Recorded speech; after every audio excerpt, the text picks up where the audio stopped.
So tonight we'll walk through 70 years of SPS. If you want a blow-by-blow history with all the receipts, you'll have to wait for my presentation at the 100th. Lincoln called America's founders Iron Men. Our 18 SPS founders were also Iron Men and women. They walked the forest tall, built the mines, the mills, and the factories for the... No, I'm sorry, that's the Canadian Railroad song. The SPS founders were people like John Robinson, who absconded with his mother's Cadillac, drove it to Mexico City, and climbed Popocatépetl. He also cheated to get his SPS emblem. Or Tom Ross, who would explode cherry bombs and Roman candles for fun at our campfires. Or Bud Bingham, who lit gargantuan bonfires at camp sufficient to put the Lone Pine Fire Department on high alert. These first SPSers were all Sierra Club members. That meant they needed two sponsors, people like Ansel Adams. They were called outlaws from the 15-year-old Desert Peak section. They did build the planes and the moon rockets, sent probes to Saturn, and one delivered 5,000 babies. They loaded up after work on Friday, gassed up with 15-cent leaded gas, and then Saturday at the fountain in Lone Pine. 10 or 20, on one trip 124 of them, and off to the climb they went. They wore heavy leather boots. Ray Jardine had not been invented yet. They got up summit blocks with shoulder stands and, quote, delicate 5-foot leaps, unquote. No altimeters or GPS devices. Some claimed they knew how to use a compass. No wonder my friend Ed Tracy, thinking he had summited Mount Williamson, was surprised that the register said Mount Barnum. But by 1973, we had led every single peak on the list. In 1987, we led almost 90 trips, many of them technical, even an ice climb, and we had 360 members. Then came a club trip with 60 participants to climb Big Picacho in Baja California. They got the peak and started the backpack out. Joe Bagadonitz hopped over a slab and said, "I was scared stiff about that spot all day." He took 2 steps and broke his leg. The group got him out with flying colors, but it was a day and a half late getting home. With a single satellite phone, all of what happened after Phil had averted, and satellite phones hadn't been invented yet either. So frantic spouses bombarded the Angeles headquarters, a telephonic scene cartoon. "Where's my wife? What have you done with my husband?" The club figured it had to act. More precisely, it figured the SPS had to act. It decreed that we create a Manhattan-style project for safety and training. It's not as though we had no safety or training concerns before, although as Tim Tracy blurted out on one trip, "RJ, if we don't cut out this safety shit, we won't get the peak." So years before there was an American Mountain Guides Association, the SPS created a system for training and certification. We wrote a manual wherein you learned that a Roman pace was the distance from the heel of one foot to the heel of the same foot when it was set down again. I know Tom Bowman fought for years to keep that in the LRB. We insisted on detailed medical forms for our participants, which leaders would scrutinize for salacious information they could share with their friends. We meted out inscrutable waiver forms, enriching a generation of insurance lawyers.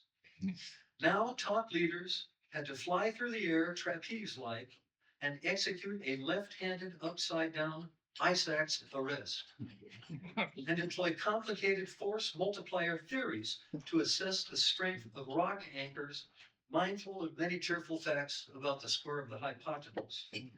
Thus, our top or key leaders were ready to handle any backcountry catastrophe. I believe both of them are still alive and may be here tonight. SPS has reached the biblically allotted 10 years, but thanks to this enthusiastic management committee and members, a waiver has been granted for our continued existence. But should we ever meet our doom, it's clear that the SPS list would not. On the living room floor, on hands and knees, the founders pored over Auto Club maps and shows. They had never seen, much less climbed, most of these peaks. They were divinely inspired. The results, here I get to use the word I've wanted to use for 30 or 40 years, were ineffable. Ineffable. From time to time, apostates have tinkered with it. One chairman thought the northern peaks were too crummy. You can drive a Jeep up Sierra Butte, he complained, and he tried to strike it from the list. Wiser heads counseled, Horace, it's the only thing up there that looks like a peak. R.J. Secord naively proposed switching observation for Mount Shakespeare. And angry Tim Tracy spoke for the masses. Don't screw around with our sacred list. Caltech Institute of Technology graduates always wielded an outsized, annoying sway in the SPS. It was they who incited the most acrimonious conflict. It took 3 Punic wars for Rome to destroy Carthage. Carthago, Delinda, S. It took 3 contentious SDS elections. Caltech peak, Delinda Est, some argued, before the Caltech Beavers, arguably from the grave, prevailed and Caltech was added to the list. The founders drew up this list to provide a lifetime's worth of adventure. Yes, they were elitists, death-marching peak beggars, but that their brainchild would become the object of obsessions would astonish them.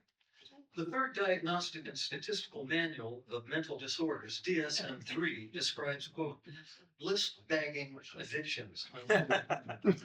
Yes, unforeseen, the list begat addicts.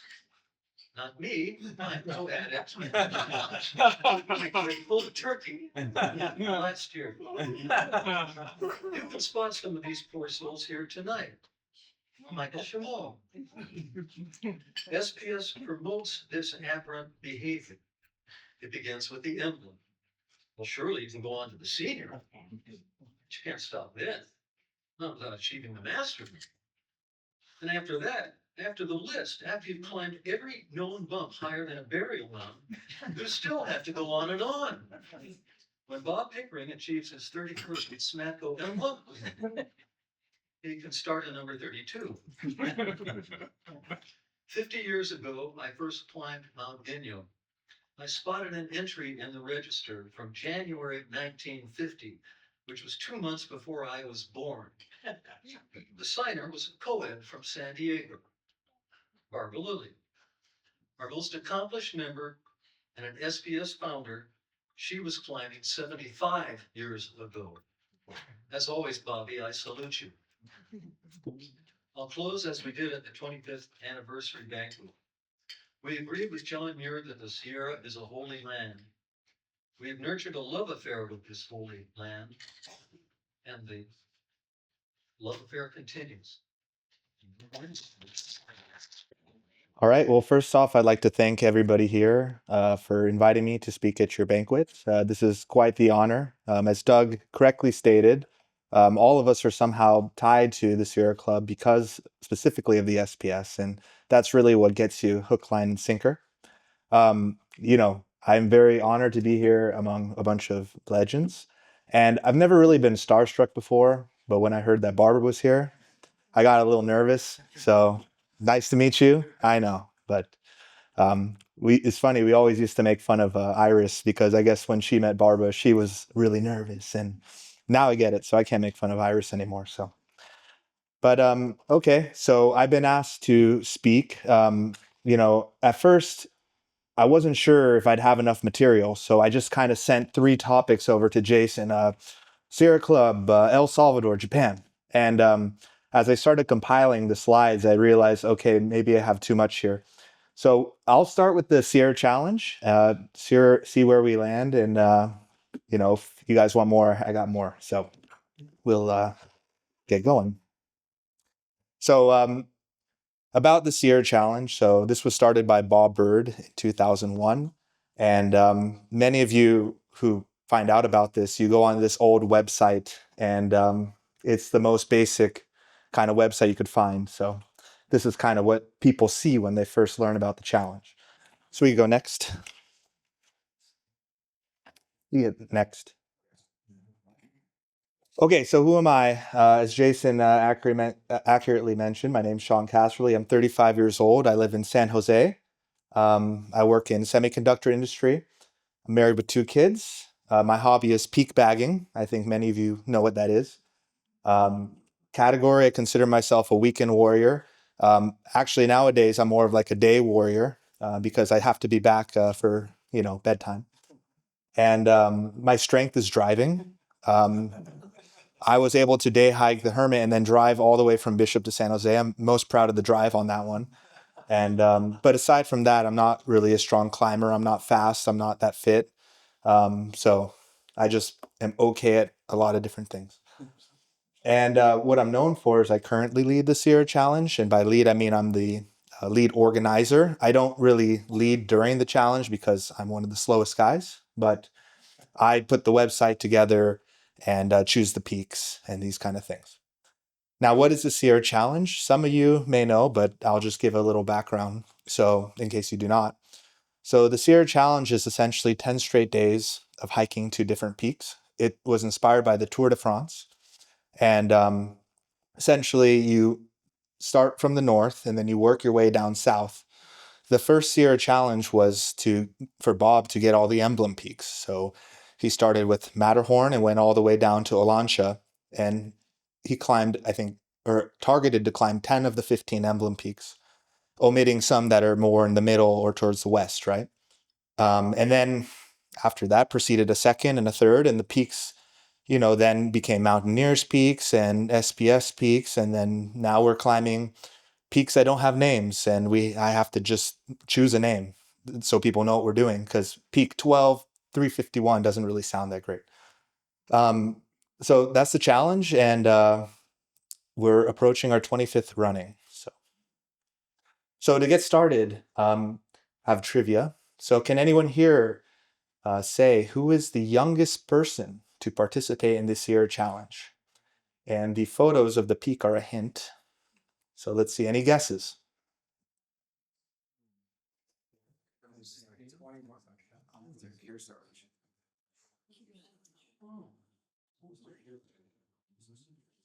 I thought Darren would get this one.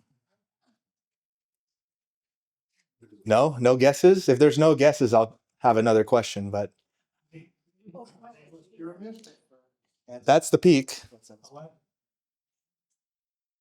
The, the person was 3 months old. Oh. There's a hint. Is there any guesses? Your daughter. No. There you go. So yes, next slide. So the answer is Leif, my son. So there's Leif at Kearsarge Pass. He did not attempt the Class 5 summit block. We wanted to get him to the base and see where things went, but apparently if you go from the pass, it's kind of a Class 4 ridge to get over there. So we turned around, and but the next day he went up Mount Barcroft, which is pretty high, 13,000 feet. So he got a summit, although it was an alternate peak. And here's Leif with John Muir. Actually, this is Bob's brother, Jim Bird, when he was 3. So yeah. So, back then I wasn't like a daily participant of the challenge. I would go for the weekends or, the extended weekend. I'd maybe do 3 or 4 peaks a year. I'd buy the t-shirt, felt like I was part of the group, but by 2021, I had, a son that was growing up, and here he is at the top, at the barbecue. We have a cook-off every year. And, what the cadence we'd get into was I'd do a hard peak, and then we do an easy peak as a family, like reverse peak, Mazorca peak or double dome, right? But then Bob pulled me aside. He said, "Hey man, you can't do that to your wife. You're going to put her in a hotel in Independence. It's 100 degrees with a kid all by herself." So then, I started to kind of think, yeah, maybe I have to choose, like, I have to make a change, right? So let's go to the next slide. So I was being a good husband, working on the front yard, and I got a text out of nowhere from Bob. And it went straight to the point. Hey, do you want to take over the challenge? Now, he had been doing this for, I think, 22 years up to this point. And at first I said, you couldn't be like, you didn't ask somebody else? Like, and he never answered that directly, but of course he did. Like I said, I'm not the strongest guy. I'm not really a good climber. I don't really know. I don't have like a formal background in anything mountaineering. But in the end, I told him, I said, hey, at this time, Asaka was pregnant with our second child. I said, I'm going to have 2 kids. I don't know if I could take on this responsibility. He said, when I started the challenge, my kids were 2 and 4. And here we are. My kids are 2 and 4 now. So kind of following that path. So eventually I told him, yes, I'll take it over. And here we are right now. So let's go to the next slide. So I had some personal considerations. First, there was family, as I've already kind of beat to death already. That's kind of self-explanatory, right? It's hard just to take off 10 days, realistically 11, to just go and hike, right? And leave your wife and kids at home. We found ways to manage with that. Typically, I'll fly my wife and kids to Japan and they get to spend time with the in-laws. But it's still a very big hardship for my wife, so I really appreciate her taking on that extra responsibility. Secondly is liability. So this still bothers me to this day. The Sierra Challenge is not an official event. It's just, pretty much me going up, and whoever wants to come, they can come. And even if there isn't a case to be made, even if I were to be sued, right, it'd be very expensive, stressful. It could be a big consequence, right? So liability is something I really had to think about for a long time. And the third, maybe the easiest one, was can I even do 10 days, right? Up to that point, I hadn't done 10 days in a row. I got in this rhythm where I'd like do one big day, take a day off, and then go another big day. And that felt good. It gave my muscles the time to recover. So I made the commitment to myself is if I do this thing, I have to show up, start time 6 a.m. every single day. And I don't have to summit the peak, but I have to start. And, that's my only goal when I go into this challenge, that I start on time every day. Changes to the challenge. So, Bob had climbed all the good peaks, as many would categorize, right? So, I started to think, how can I make this interesting? So one is I wanted to make longer days because the challenge in recent years had been mostly you go up to the crest, you get the peak, you come straight down. You can get a lot of gain in those days, but you can't really go big, like especially with all the 14ers being done and everyone have done those things. So we go big now. The second was new jerseys. So the way that the challenge works is you have different, say, awards you can get.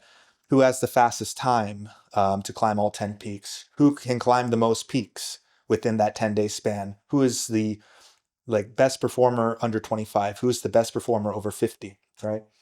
So I had some ideas of recognition we could basically give to people to encourage them to go even bigger, right? And this is what we call the red number. It derives from the Tour de France, which is the Super Combativity Award, which is the most aggressive rider. So now I subjectively choose what I think is the most impressive day. Then there's outreach. So what I'll do is, Bob is funny. When I first took over the challenge, one of his closest climbing buddies is Tom Becht. I said, hey, Bob, Tom didn't sign up this year. I was thinking of sending him an email. He's like, nah, forget about him. So he had this strict policy of, just whoever signs up, and I don't care. But for me, what I'll do is I'll kind of stalk certain people who I think might be a good fit.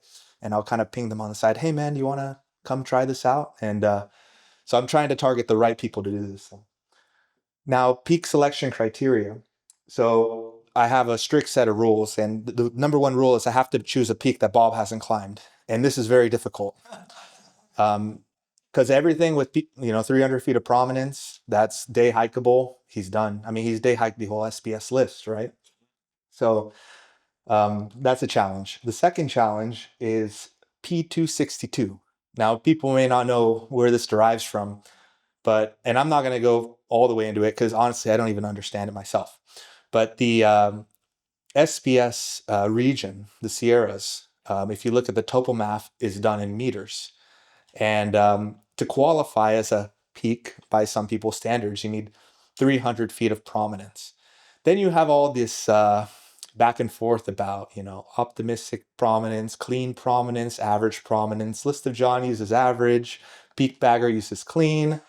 So then you have the feet to meters conversion. So the way we do it is we say, look, if it's got more than 252 feet of prominence, it could be a P300, so we ought to climb it. And the funny thing is this is going to go away soon with the LiDAR data slowly releasing. And then the last thing is flow. And I don't think Bob ever cared about flow. But for me, I realized the way we can go bigger is if we kind of stagger the easy and hard days. Because if you go hard, hard, hard, people are going to hit a wall. But if you go hard, easy, hard, then it would allow people to recover and potentially go bigger. And also by flow, I mean north to south. And I try not to go from a southern trailhead to the northern trailhead. So a lot of considerations. So here's the recent history of the challenge. So I've been running it for 3 years now, and we're coming up on the 4th year. And this is a very high level summary of what we've done. Just some quick words here. 2022, the number one feedback that came back to me was it's a little too easy. Maybe the easiest challenge ever.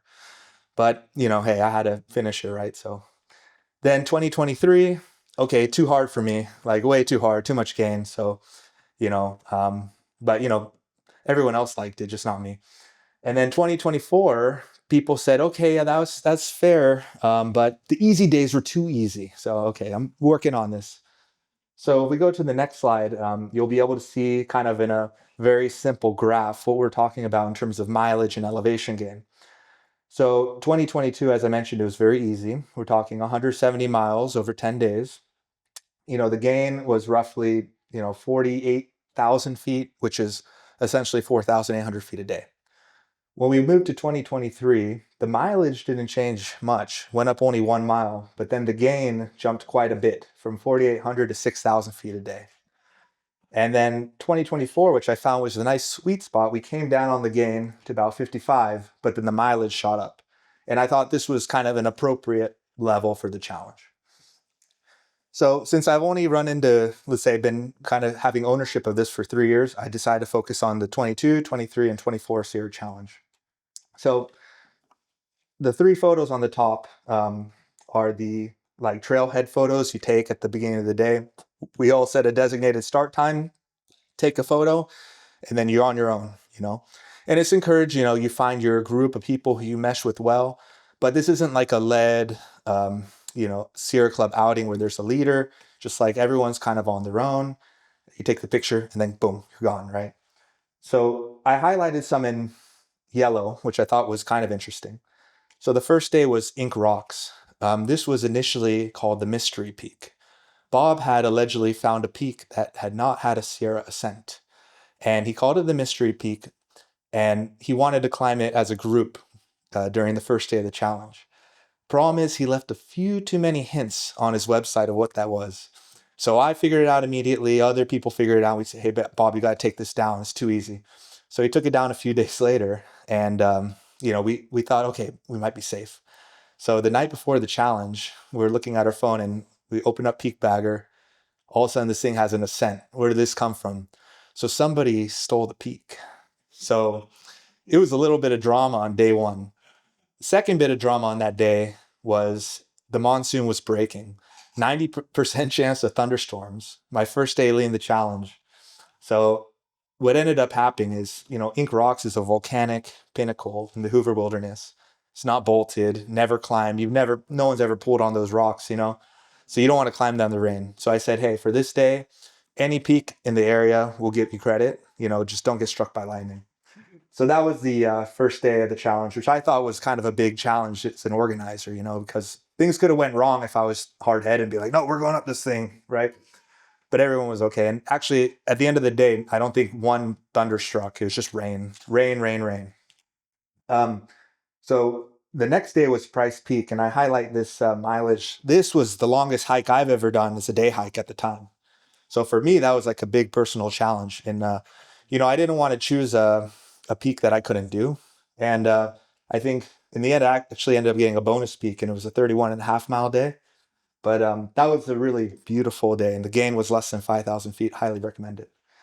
The third one, I chose Interred Peak, and there was an unnamed peak next to it, and Peak 12, whatever. I said, you need to climb Interred and this other one to get full credit. And what I thought was interesting about that, we got to the summit, and there was a SMATCO register calling it Red Chunk. So it officially had a name. I didn't know that. I highlighted Paiute Crags on the day 5 because North Lake Pack Station, this was the first day that anyone ever used this trail out of the challenge. So 22 years in, we're still choosing new trailheads that we've never done. This one came right behind the pack station, went all the way up to Bishop Bowl. Donkey Peak, this one was a controversy because I drew the map and we were using Smatco's book. And, the book described it at one location. So we all went to the location and it was just, class 2, 3, kind of a whatever peak. And, I was heading back and I was like, but what about that one over there? That looks very interesting. And what I think we discovered is that Dr. Smatco actually thought the other peak was Donkey Peak, but the information in the guidebook was slightly off. And what we found was a very nice milk bottle-esque starlight pinnacle that was easier than that. It was class 4, not 5, 6, but very, very nice peak. But, since I drew the map, I had to give everyone credit for climbing the other one. Tyee Lakes, this was the first time the challenge has ever went out of Tyee Lakes, so I wanted to highlight that. And the last one, Mount Torchbearer. This is a sub-peak right next to Caltech. And the reason that ended up on the challenge is because one of the participants, Sean King, told me that his uncle climbed that peak years ago and always talks about it, bragging how hard it was. So we just put it on the challenge, and now he could tell his uncle, oh yeah, that one we did in a day. No problem.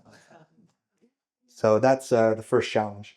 So the way this, I'll select 3 of my favorite days and then kind of my biggest day, and then I'll discuss the red number for each year.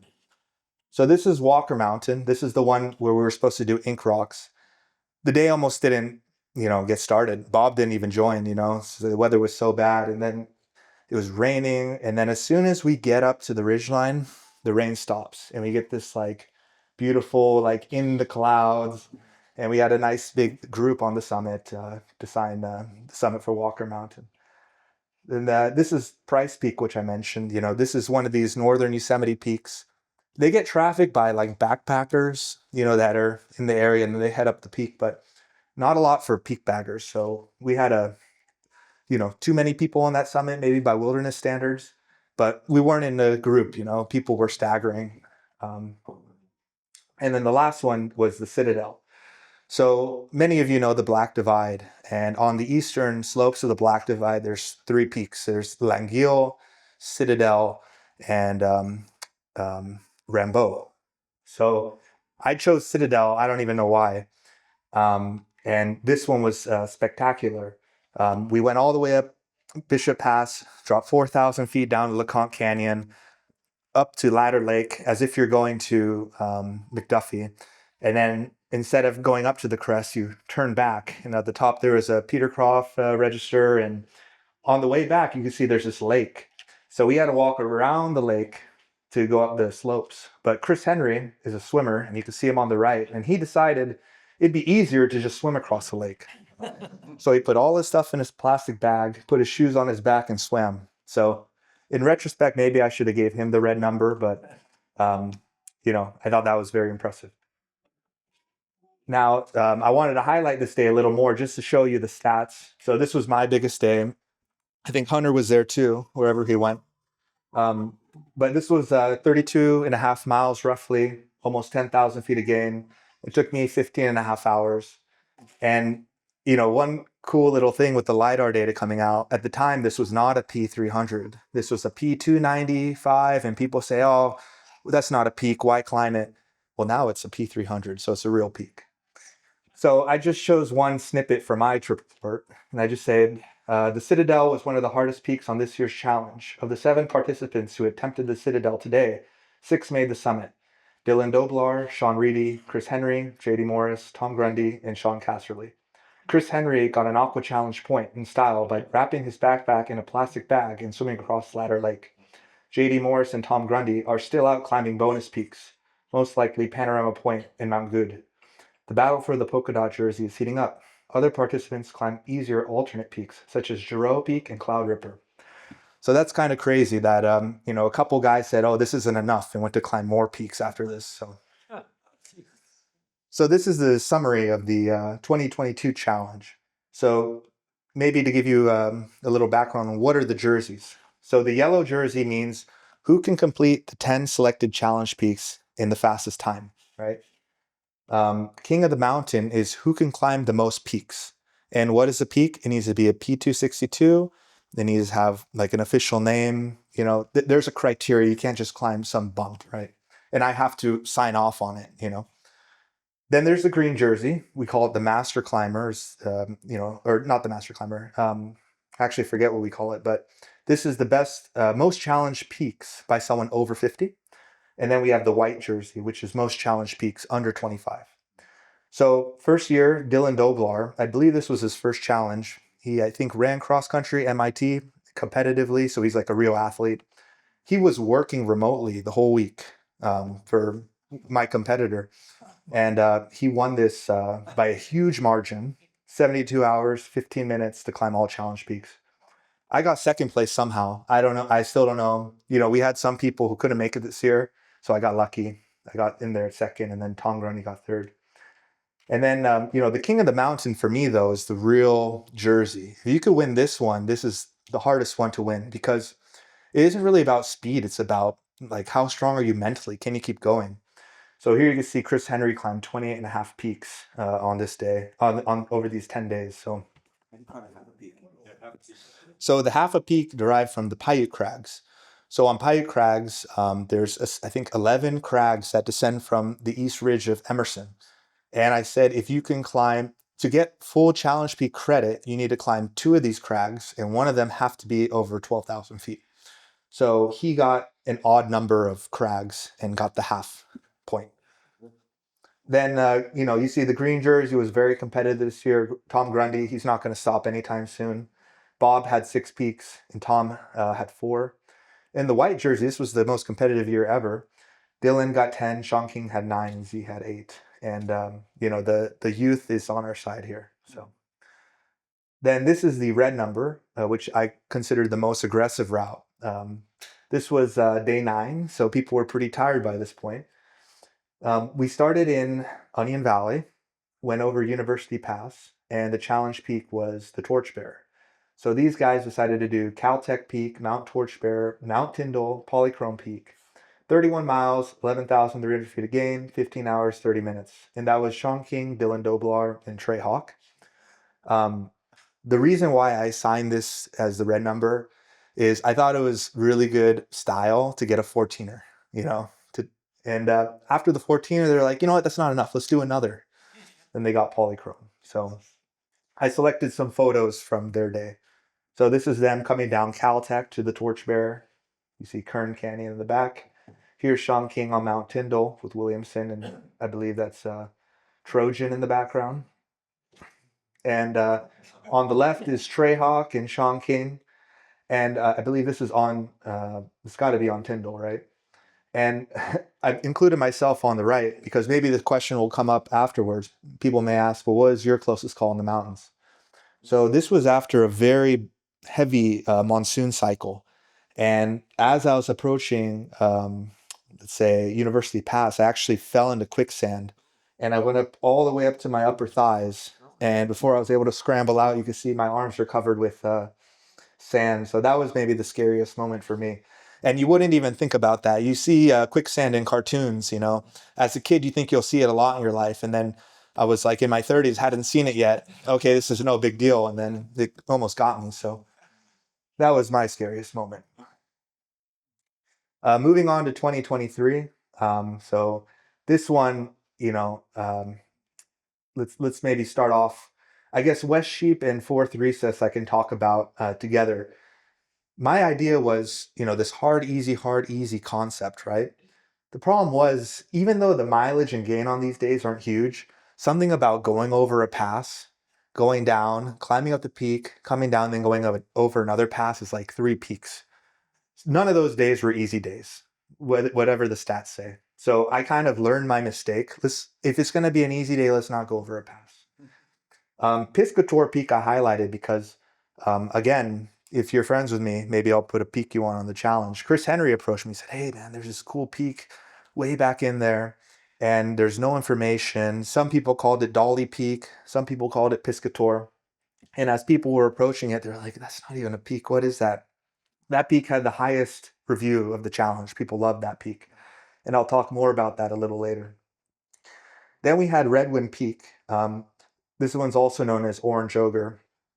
This one I found interesting because there's actually a very critical review of Dr. Smatko's tote book to the Guide to the High Sierra. And one of the criticisms in the book is, this guy, he chose this peak that had no name, and it was windy outside. He just called it Red Wind. You can't just do that. But then kind of my counter to that is if that wasn't in the book, no one would do this. And this peak was awesome. You're right above, as you approach Taboose, you see this big giant orange wall. Yeah. And it's not very prominent, but once you're on top of that and you look straight down in the valley and it drops off 3,000 feet down to the ground like nothing else. And if Dr. Smatko didn't write that book, no one would climb that thing. So I disagree with the critical, let's say, review of that book. Then the last one, actually I have a few more yellows, but Bago's Friend. I actually feel bad about this one. So if on the Peak Bagger app, it encourages you to name a peak, like for example, if there's a spring at the base, right? Like call it Redwood Springs, and it's an unnamed peak, you can refer to it as Redwood Springs Peak, right? So for this one, a few years prior, I was out climbing Rixford and Bago. And I was with Christine Swigert. She's a very formidable challenger on the challenge. And she kept saying, Bago's Friend, Bago's Friend. So I just thought that was the name. So I put Bago's Friend on the challenge. I emailed Greg Sladen on the Peak Bagger, hey, this peak's name's Bago's Friend. And we do it. I'm talking to Christine. She's like, oh, that's not Bago's Friend. I'll just call every peak that's someone's friend, So that's kind of a fake name. And it's on the app now. So I apologize. It's my fault. But it's a great peak. It's class 4, and it's a P300 now according to the LiDAR, so I highly recommend it. Then Crabtree Crags. This was the longest day in Sierra Challenge history, so 36 miles. I believe Jeff Moffitt, at 65 years old, completed this, so that was pretty impressive. Still to this day, 36 is the longest. And then the last one was Ash Creek Divide. This peak I wasn't a big fan of. However, first time anyone's gone out of Ash Creek during the challenge. So we're still coming up with new trailheads. So of the 3 peaks I'm going to highlight, this is Doghead Peak. You see on the image to the left, that's Quarry Peak in northern Yosemite. On the right is Doghead. I was originally going to choose Quarry, but Doghead's a cooler name. So I said, okay, climb Doghead. The way you get to this one is you start out at Twin Lakes, you go over Matterhorn Pass, you drop down into this drainage on the left, and then you go straight up Quarry, we hit that, down to the saddle, up to Doghead, awesome class 3 scramble. And then follow the ridge, this photo on the left from an intermediate peak. And then I did the math, I said, well, we could either go back over Matterhorn Pass, or we can go over Finger, and it's only like 400 extra feet. So we went up Finger. This is Levi and Hunter on the class 4 section of Finger, one of my favorite peaks I've ever done. And that's how we kind of wrapped up that day. That was a big mistake though, because that was a big day and it killed me for the rest of the challenge and it wrecked me. So don't go big on day 1. This is Chiba Spire. This was 2023. So the Sierra snowpack was 300%. As you can see with the people on the right, it was kind of felt like a real mountaineering expedition, not just one of these scrambles we're always doing. So the left, you have Clermont on some random pinnacle, hanging on to dear life. Then you have me on the class 5 summit block. I think I'm down climbing here. And then on the right, you have me, Tom Grundy, and I think that's Dylan. And on the summit, and you have Chris Henry coming up the back. And kind of funny story about this one, we actually brought 2 ropes. Everyone brought harnesses. We fully expected it to be class 5. So Mike Toffey went first. He's our really ambitious climber. And he got freaked out. And he soloed the thing, got down. He's like, I'm getting out of here. And he took his rope and he left. Then we had another rope though, no big deal, right? And then they found that in order to get to the start, they had to rappel. And they said, oh, well, let's just leave the rappel here and we'll come back. We probably won't need it. Well, turns out, people probably would have needed it. But what I like to describe is the gorilla effect. So have you ever seen those videos of like a gorilla charging somebody in the jungle and the doctor, the scientist, he just stands there like this and the gorilla will stop right before it rips their face off. It's about this like body posture, this body language. So Tom Grundy is just sitting up on this class 5 thing like a gorilla, shoulders back, head high. And even though it was class 5 free solo, no one was scared. Everyone was very calm. And I think almost everyone did it. Some people just chose to tap the top. Others, like myself, sat on the top. But sometimes when you have a cool leader, that's like the most valuable thing you could have. Because when people start getting nervous, that's when they make mistakes. Then this is the Crabtree Crags. That's super long day. The photo on the left, I think, let's see, that's Langley and the Corcoran, Sharktooth, and LeConte over there, looking into Mitre Basin. On the top right, you see the Kauias. And then on the bottom right, that's Mark Lucas, Keith Hamrick, and Hunter. And we're on the summit. Now, this one was pretty challenging because it was long, but I decided to, I wouldn't say cheat, but I took advantage of the situation. So the next slide will kind of show my biggest day. Rather than go all the way in and go all the way out, we decided from Crabtree Crags to run to Chamberlain, Newcomb, go over Whitney Pass and down to Whitney Portal. And that cut the distance in half on the return. So instead of it being a 36-mile day, it was like 29 only. So not so bad. So I just read a little snippet. So this is as we're getting to the final pass. So I crossed Crabtree Pass and started my way up towards Whitney Pass. But when I looked back, Keith was nowhere to be found. I tried yelling, but to no avail. He emerged later, claiming he got cliffed out along the way. But now he was quite a ways behind. With the weather worsening, I told him that I would wait on the other side of the pass outside of the strike zone. I took a direct and thrilling Class 4 route towards the Whitney Pass, while Keith took a more roundabout Class 3 route. It started hailing on me as I climbed a series of near-vertical granite crack systems. Keith and I reached Whitney Pass at the same time. My comments must have given him some extra motivation. Mount Marsh was so close, but we didn't want to tempt the weather. The route down to Whitney Pass was partially covered with snow, so I was able to boot ski down most of it. I filled up my waters at the toe of the snowfield and prior to reaching Consultation Lake, took the route that crossed back across granite ledges towards the Whitney Trail. There was one last sketchy moat we had to descend into, but shortly after Keith and I found ourselves basking safely on a large granite rock as the weather gradually started to clear. So, on that day, my biggest regret was not getting Mount Marsh. So me and Keith went back and got Mount Marsh this year alongside with McCaddy. And we went down Whitney Pass again, and hopefully 2 times is enough for a lifetime. So this was the 2023 podium. On the left, you see Dylan won again. This year, Clement was back. He was absent in 2022, but Clement came in 3 hours behind, and then Tom Grundy 17 hours behind that. But Clement then recaptured King of the Mountain with 29 peaks. I got 3rd place with 19, just barely beating Tom Grundy by half a peak. And for the green jersey, Tom won again, Bob getting 3, and a new, let's say, a new young sprite, Drew Doblar, with 3 challenge peaks. Then the white jersey, Dylan got 10, Sean got 8, and Z got 5. So the red number this year, the mileage isn't that big. It's only 30 miles, only 8,700 feet of gain. But Clement did Piscator Peak to Old Isaac Walton. And while this wasn't a big day by our standards, I chose this as the most aggressive route. So let's go into the photos and I'll explain. So this is Piscator Peak on the approach, and it doesn't look like much. It's this kind of thing in the middle, right? That's kind of just a bunch of spires. But, as you get closer, you realize that the climbing is quite spectacular. So on the left, I believe you have I think that's Hunter in the kind of middle, and then I think that's maybe Dylan slightly above him.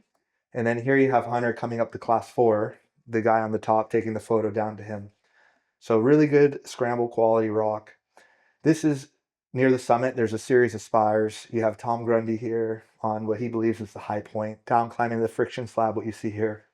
That's all fine and dandy, but what really impressed me, after this Clement went by himself on this ridge here, people were too scared to even watch. It's a class 5 ridge, probably never been climbed before, and he was able to summit that and then make it safely back. So just the aesthetic nature of climbing such a difficult route, that's what allowed me to give him the red number.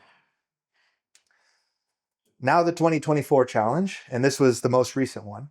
So I would say there's 3 areas I'd like to highlight here. The challenge never went out of Res Meadows before, so this was the first year. Who would have thought, right? You think that's a pretty popular trailhead.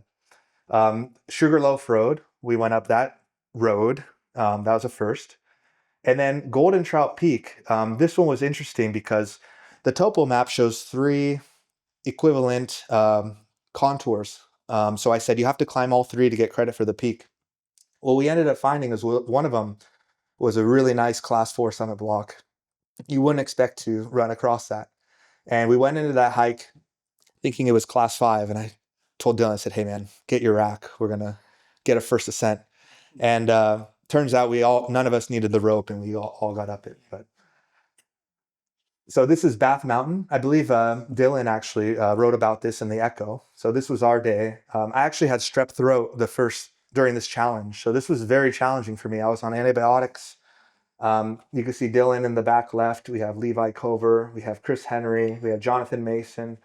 I think that's Caleb, April Smeraldo, Darren Dodge, who was my hiking buddy that day.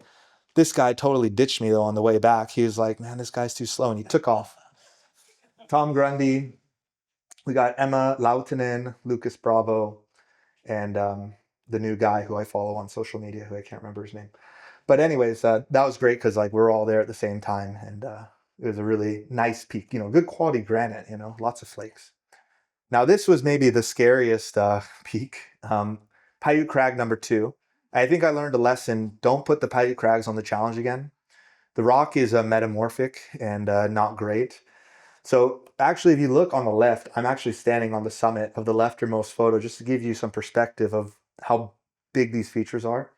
This one here is Paiute Crag number 1, and I think Dylan's looking down and, we climb straight up that feature there. That's me on the class 2, say, ledge system where you go across kind of out into nothing. And this is Grundy at one of the cruxes on the descent. I actually blew one of the holds with my feet. This was not a good day, but we all made it. So we all somehow made it up. Okay, and then this is a Pavilion Dome. This one was actually a great peak. You're right at the intersection of 2 rather large canyons, right? On the left is Loeb Lake. Beautiful lake. People really don't have an excuse to go there, especially if you're following the SPS list, because there isn't an SPS peak in that area. But it was absolutely beautiful. On the right, this is the summit of Pavilion Dome. You have, the 7 Gables in the back and Gemini. And then here is, I believe it's called Honeymoon Pass. And what I found really spectacular about this whole little ledge system was like a sidewalk in the sky. And it was like almost as if it was paved. So we got, next slide and I'll go more into this. So this was my biggest day. It was, I think, my 4th day on antibiotics, and I just turned the corner. So this ended up being 29.7 miles, 8,000 feet. And I'll just maybe read the report. So I seem to have turned the corner in my bout with strep. Today I had energy, felt quick, and my motor kept running all day. We had a 5 a.m. start. A quick pace took us up and over Paiute Pass. We took a lower trail down to Paiute Canyon. We left the trail and headed up Loeb Lake. I settled in with Grundy and Hunter for the day. We took a ledge system and talus up to Loeb Pass, tagged Honeymoon Peak, Pea Green Peak, and Flat Top on the way.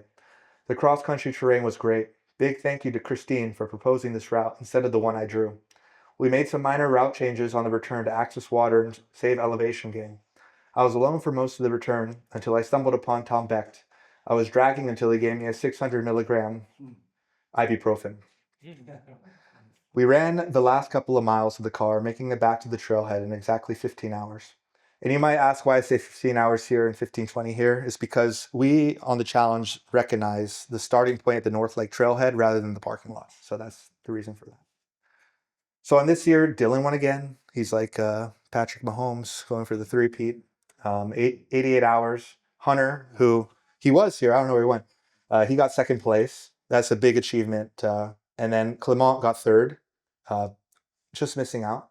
King of the Mountain, Clement again with 32 peaks. So the peak numbers are going up if you've been paying attention. Chris Henry with 30, so it's very competitive. Green jersey, Tom Grundy again. Drew getting 7, Bob 3 in the white jersey. This was not a very competitive white jersey year, but Matthew Rosen won with 2 challenge peaks. And Arthur, who got 1 peak, he's like, how old is he? Like 10? So he's very young. But okay, and then this was the red number. This goes to Clement and Dylan Dobois. So they got Rambeau Peak alongside Devil's Crags. This was 39.1 miles, 12,850 feet of gain, 16 hours, 55 minutes. And as most of you know, very technical terrain. And it's funny, in Secor, Rambeau is called Class 2.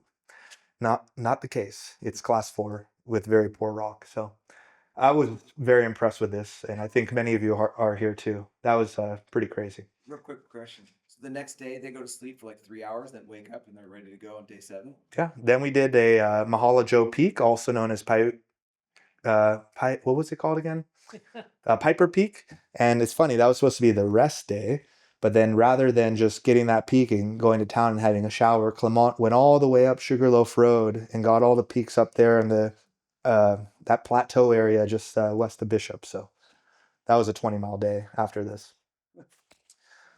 These are some of the photos. All these photos were Dylan on technical rock. Kind of scary. But they say the rock is good where it needs to be. That's what they say. I haven't done it yet.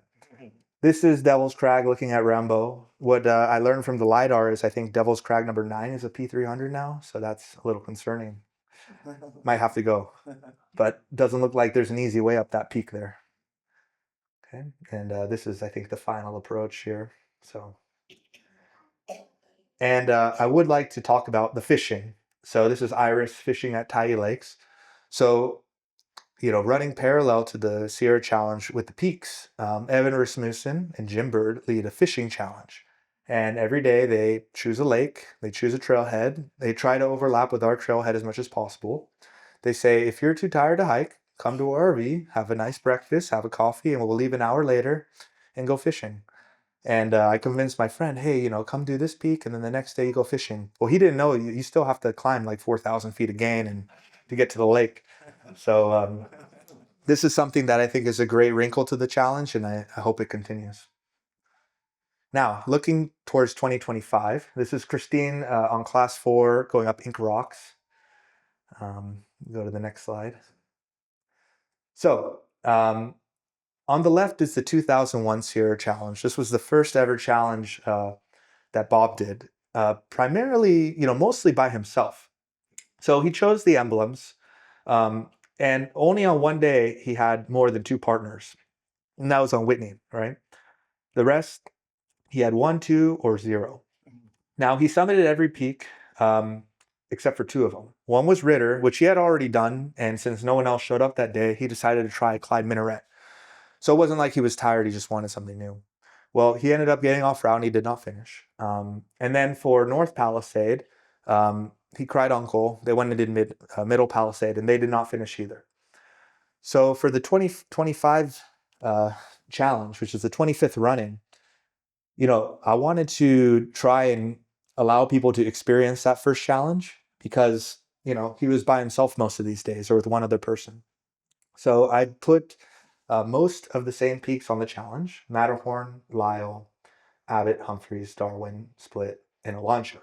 But I have 3 wrinkles. One, since Bob chose to do Clyde Minaret instead of Ritter, I'll say you can either do Ritter or Clyde Minaret. And the kind of suggestion for me will be, if you've already done Ritter, you have to do Clyde. If you have already done Clyde, you got to do Ritter. If you've already done both, you can do any other challenge peak you want. Same thing for North Palisade and Middle Palisade. I think many people have done Middle, but North as a day hike is pretty big, right? So it might give them the final motivation. And the last one is Whitney. Everyone here's done Whitney. Do we have to do it again? And also these permit systems, kind of very difficult. I mean, I don't think I've ever gotten one from the lottery, and I apply every year. So I was a little selfish. I said, well, what other emblem peak can we do? Oh, the only emblem peak I don't have yet, Clarence King. So we're going to try to day hike Clarence King, and I mapped this out and it should be doable. So we'll go to the next slide. So this is a deeper look. It shows you the mileage and gain. I think this is mostly just a filler slide, but what I think is most interesting is the Clarence King Day. This will be 33 miles with 10,500 feet of gain. This is going over Kearsarge and then Glen Pass, I believe. However, if we can go over North Dragon Pass, we could probably save maybe 8 miles each way. So there might be a way to make this a little easier. Now, where do we end up if we were to do what I propose? So now the distance actually goes down a little bit, but then the gain shoots way up again. So I'm going to have a tough time, but that's what we got to do. Now, my vision for the future, for my personal goals, I need to train. When I first started doing the challenge, I didn't train. I just was hiking and on the weekends, but trying to cycle, run, lift weights, get fit in a way that I could do so with children, because when you have the kids, you can't go out every single weekend. I want to improve my in-hike nutrition. I think most people, we just take the cheapest, Rice Krispie treat or the Cliff Bar or whatever, and you just eat it, right? But I think there are ways you could probably eat that can give you more energy on the hike. And the last one is improve mental toughness, because it's hard to have back-to-back, 12 plus hour days in the mountains and to keep, yourself motivated. It's very easy to say, oh, well, maybe I'll do that peak instead, or, you can trick yourself, right? So trying to stay mentally tough. No Coca-Cola? No, well, if that helps, yeah. The challenge itself, peak criteria relaxation. So I think there's been a trend where Bob, challenge peaks has been going down. So I think as, let's say, we move forward, I think I'm going to start putting peaks that have been on previous challenges or peaks that Bob has done in the past. Participant empowerment. This is a big responsibility. So I'm trying to enable the young people to get more involved. So I actually chose these two photos because here we have Matthew Rosen, we have Z Chunawala, we have Dylan Doblar, Sean King, Lucas, Megan, Emma. Like all these people are 25 or younger. Actually, Dylan might be 26, but they're all very young. So I want to get them involved. And last, can we go even bigger? If Dylan and Clement can do Devil's Crag and Rambo in a day, where is their limit, right? So I have some ideas. We'll see where we get in the next few years. So I guess to wrap up the challenge, I'd like to first off acknowledge Bob Bird. This was his idea, and I think it's been a spectacular 3 years for me doing this, and I would say slightly longer for me partially doing it here and there. But he's been an incredible support and also a good role model, because our lives are kind of very similar in many regards. We're both in the semiconductors. We have kids that were this age when we were getting into this. And we both kind of have like a same approach to peak bagging. Many people, they want to get everything in the region and do one backpack that gets all the peaks. But me and Bob, we might wake up at midnight, drive 5 hours, climb an SPS peak for 12, 14 hours, and drive straight home. Because so I'm trying to follow that template. And I'd like to thank the core. One last thing, because these people here, the core changes every year, but these are the people that come every year. They sign up, they do 8 to 10 peaks a year, and I could count on them to be there next year. So everyone here, I'd like to kind of thank. So I wanted to have a little open discussion. There might be some questions, and I'd be happy to answer or get my thoughts on anything. So Just mitigating risk. I know Bob doesn't wear a helmet. yeah, so on peaks that for example, we're going to do Darwin next year. So I'm specifically going to put, hey, you got to bring a helmet, because there's a rockfall danger. But I can't go to Bob, who's climbed, like 8,500 peaks in his life, and hey, man, put on the helmet. Yeah. It's like, I don't know. So, but Dylan, the young guy, I could tell him. So Bob, he could do what he wants. He's earned it. But Dylan had a helmet. I think this is the same peak, and the last peak I had a helmet. So we try to encourage that whenever people will listen. Any other questions? All right. I think one more slide and that's it. So that's a thank you. Yeah.